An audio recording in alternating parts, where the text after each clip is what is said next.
Hello दोस्तों, आज का हमारा टॉपिक है maximum power transfer theorem for DC circuit. तो चलिए शुरू करते हैं।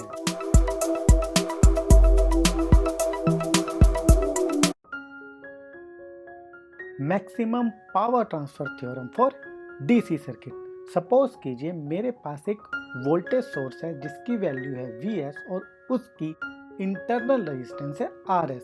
इसके टर्मिनल ए बी पर और इसके आउटपुट पोर्ट पर मैंने एक वेरिएबल लोड RL कनेक्ट किया है। मैक्सिमम पावर जो है Vs से ट्रांसफर की जाए RL पर, तब हम मैक्सिमम पावर थ्योरम का यूज करते हैं। और मैक्सिमम पावर थ्योरम बोलती क्या है? मैक्सिमम पावर ट्रांसफर थ्योरम बोलती है कि अगर मैं चाहता हूं कि जो सोर्स Vs है उसके थ्रू लोड RL पर मैक्सिमम पावर ट्रांसफर हो, इसके लिए RL की वैल्यू जो हमारा वोल्टेज सोर्स है उसकी इंटरनल रेजिस्टेंस Rs के बराबर हो। Okay, for maximum power delivered by the voltage source, load resistance should be equal to internal resistance Rs of the source. और यही हमारी मैक्सिमम पावर ट्रांसफर थ्योरम है for DC circuit. Means RL must be equal to Rs, और यही हमारी maximum power transfer theorem है। Engineering services के लिए यहाँ पर इसका प्रूफ देख लेते हैं। तो करंट बताइए, इस सर्किट में कितना करंट हो जाएगा? Vs का वोल्टेज सोर्स है, दो रेजिस्टेंस Rs और RL के अक्रॉस कनेक्ट किया गया है, तो नेट करंट कितना हो जाएगा? Net voltage divide by the net resistance of the loop, Vs divide by Rs plus RL। तो मैं पावर अक्रॉस RL लिख सकता हूँ Vs divide by Rs plus RL का whole square multiply by RL।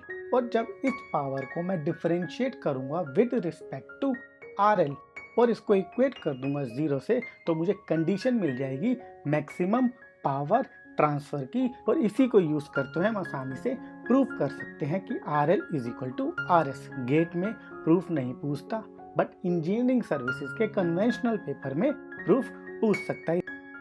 Okay, 10 points जान लेते हैं maximum power transfer theorem से related. The maximum power delivered to the load is given by Pmax is equal to V square divided by 4RL। और ये formula तभी valid है जब जो हमारा सोर्स है Vs का उसकी इंटरनल रेजिस्टेंस नॉन जीरो है। जब सोर्स की इंटरनल रेजिस्टेंस जीरो हो जाती है उस केस में Pmax का formula V square divide by 4RL invalid हो जाएगा, तब हमें इस फार्मूले को यूज नहीं करना। ओके, इस फार्मूले के बेसिस पर गेट में हर 2-4 सालों में एक क्वेश्चन को पूछ रहा है। जब हम ट्यूटोरियल क्लास करेंगे तब इस फार्मूले के बेसिस पर काफी क्वेश्चंस को सॉल्व करेंगे। Okay, second point, by presence of source Rs 75% of power is wasted and only 25% of the power is delivered to the load. जो सोर्स हमारा है उसकी इंटरनल रेजिस्टेंस के कारण लगभग 75% की एनर्जी जो होती है वो हीट के फॉर्म में सोर्स की इंटरनल रेजिस्टेंस के अक्रॉस डेवलप्ड हो जाती है, और हमारे पास सिर्फ 25% ही पावर डिलीवर्ड होती है जो कि लोड के अक्रॉस ट्रांसफर की जाती है। Okay, if Rs is equal to 0, मान लीजिए मेरे पास आइडियल वोल्टेज सोर्स है, इस केस में पावर कितनी हो जाएगी?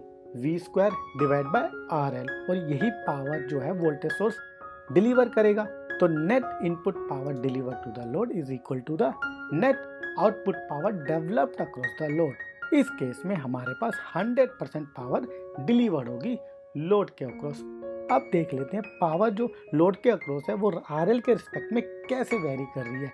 जब हमारी RL की वैल्यू Rs से स्मॉल है तब हमारी पावर अक्रॉस RL स्टार्ट करेगी इंक्रीजिंग, और एक पॉइंट पर जहां पर लोड की रेजिस्टेंस बराबर हो जाएगी Rs के बराबर, तब हमें मैक्सिमम वैल्यू मिलेगी। और वो मैक्सिमम वैल्यू कितनी होगी? Pmax is equal to V square divide by 4RL। और फिर जैसे जैसे हम RL को इंक्रीज करते रहेंगे RL के अक्रॉस पावर भी डिक्रीज करती रहेगी। अब इस कर्व का यूज क्या है, इस कर्व का सिग्निफिकेंस क्या है? इस कर्व का सिग्निफिकेंस ये है, सपोज कीजिए आपको एक ट्रांसमीटर डिजाइन करना है, और ट्रांसमीटर के केस में जनरली जो एंटीना होता है उसकी हम इनपुट रेजिस्टेंस को 50 ओम मान के चलते हैं। तो हमें एक ऐसा ट्रांसमीटर सर्किट डिजाइन करना है जिसकी जो आउटपुट रेजिस्टेंस है वो 50 ओम हो, ताकि हम अपने एंटीना से मैच कर सकें, क्योंकि 50 ओम के जो एंटीना होते हैं वो कमर्शियली अवेलेबल होते हैं। तो इस केस में हम चाहते हैं कि हमारी मैक्सिमम पावर ट्रांसफ़र हो फ्रॉम ट्रांसमीटर टू एंटीना। इस केस में हम ऐसी रेजिस्टेंस का ट्रांसमीटर डिज़ाइन करेंगे जो कि 50 ओम के नज़दीक हो। ओके, तो मैक्सिमम पावर ट्रांसफ़र का यूज़ करते हुए हम हमेशा जो हमारी सोर्स रेजिस्टेंस है, जो हमारी आउटपुट रेजिस्टेंस है ट्रांसमीटर की, उसको RL के लोड रेजिस्टेंस के नज़दीक रखते हैं। ओके, तो चलिए इफिशिएंसी कैलकुलेट कर लेते हैं मैक्सिमम पावर ट्रांसफर थ्योरम के लिए। Efficiency has been defined as the ratio of output power to input power multiply by 100 और efficiency is given by P naught divided by Pi into 100 where P naught is the output power delivered to the load and Pi is the input power delivered by the voltage source. Okay, so Pi is the power delivered by the voltage source Vs. Pi कितनी होगी? Vs multiply by Is. Okay, और P naught क्या है? P naught is the power delivered to the load RL और according to the maximum power transfer theorem RL must be equal to RS। मान लेते हैं जो हमारी VL है is the voltage developed across the RL, तो VL कितनी हो जाएगी? सिंपल, ये वोल्टेज डिवीजन है दो रेजिस्टेंस के बीच में सीरीज में, तो VL is equal to VS by 2। Okay, तो P नोट कितनी हो जाएगी? P naught is equal to IS multiply by VL और VL हमने कैलकुलेट कर लिया है VS बाय 2। तो जब हम इसको सब्स्टिट्यूट करेंगे VL की वैल्यू तो मैं बोल सकता हूँ P नोट कितनी हो जाएगी? P naught is equal to IS into VS divide by 2। तो अगर मैं इक्वेशन नंबर 2 को इक्वेशन नंबर 1 से डिवाइड कर दूं और मल्टीप्लाई कर दूं 100 से तो मुझे एफिशिएंसी मिल जाएगी। तो efficiency is equal to 2 by 1 multiply by 100 और जब मैं इस इक्वेशन को सॉल्व करूंगा तो मुझे एफिशिएंसी मिल जाएगी 50%। तो इसका मतलब है for maximum power transfer theorem for DC circuit the efficiency of the process is 50%। Okay, तो चलिए नेक्स्ट टॉपिक देख लेते हैं। Using Thevenin theorem to find P max. Suppose कीजिए मुझे एक नेटवर्क दिया गया है जिसके टर्मिनल ए बी के अक्रॉस मैंने एक रेजिस्टिव लोड RL कनेक्ट किया है।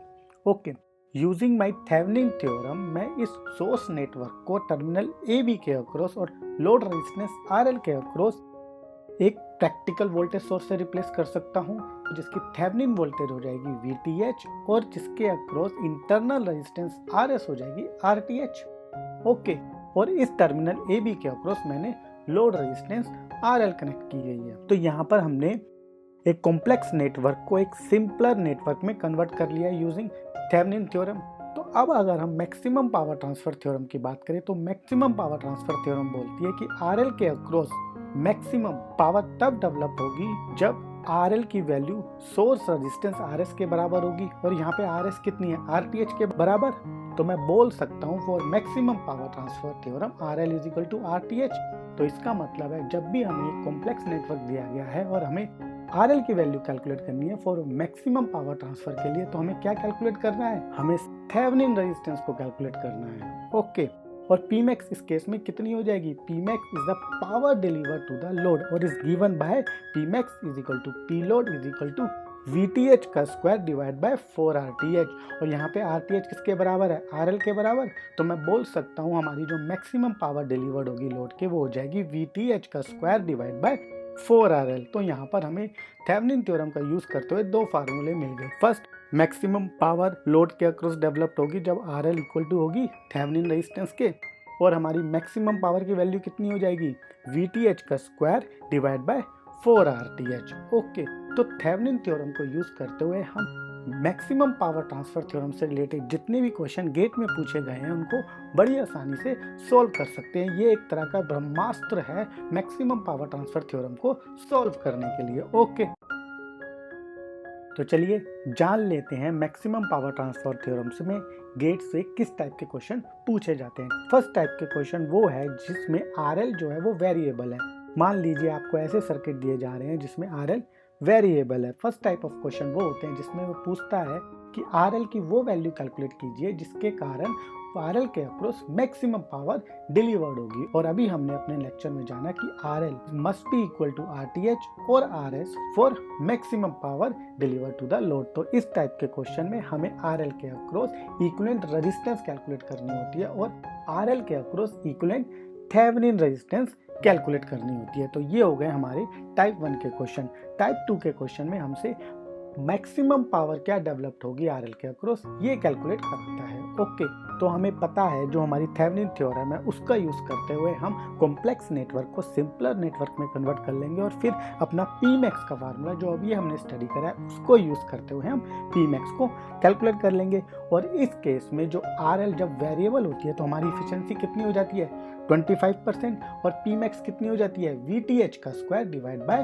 4RTH। यहाँ पे हमें इस बात का ध्यान रखना है कि जो Pmax का फार्मूला है Pmax is equal to VTH का स्क्वायर डिवाइड बाय 4RTH ये तभी वैलिड है जब सर्किट में जो सोर्स रेजिस्टेंस RS है वो नॉन जीरो है। अगर सोर्स रेजिस्टेंस RS जीरो हो जाती है तब इस फार्मूले को हम यूज नहीं कर सकते। ओके, तो फर्स्ट टाइप के क्वेश्चंस तो वो होंगे जो RL वेरिएबल होगी तब पूछे जाएंगे। सेकंड टाइप ऑफ क्वेश्चन वो है जब हमारी RL की वैल्यू फिक्स्ड होगी। ओके, RL वेरिएबल नहीं होगी, उसकी फिक्स्ड वैल्यू आपको दे रखी होगी। तो फर्स्ट टाइप के क्वेश्चन वो क्वेश्चन होंगे जिसमें आपसे पूछेगा for what value of RS maximum power is delivered to the load. अब हमें पता है RL के अक्रॉस मैक्सिमम पावर कब डेवलप्ड होगी जब उसके अक्रॉस मैक्सिमम करंट ट्रांसफर होगा। और सर्किट में मैक्सिमम करंट कब ट्रांसफर होगा जब सर्किट की नेट रेजिस्टेंस जीरो होगी। RL को हमने फिक्स कर दिया तो हम किसको मिनिमाइज कर सकते हैं RS को। तो हमारा एम होना चाहिए RS शुड बी मिनिमम। तो मिनिमम वैल्यू ऑफ RS क्या हो सकती है 0। तो इस केस में हम RS इज इक्वल टू 0 का यूज करते हुए क्वेश्चन को सॉल्व करेंगे। और Pmax क्या हो जाएगी इस केस में Pmax हो जाएगी VS का स्क्वायर डिवाइड बाय RL क्योंकि RS तो 0 हो जाएगी।